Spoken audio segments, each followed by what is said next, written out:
Now let's talk about the workhorses, propane and kerosene heaters. These things can be absolute lifesavers, and they can heat a pretty big room, but they come with a rule book that you can't ignore. Rule number 1, ventilation. You have to crack a window to let fresh air in.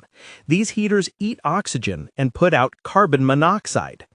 That brings us to rule number 2, and this is non-negotiable. You need several battery-operated carbon monoxide detectors. CO gas is a silent killer. It has no color, no odor. People die every single year from using these heaters improperly. Don't be one of them.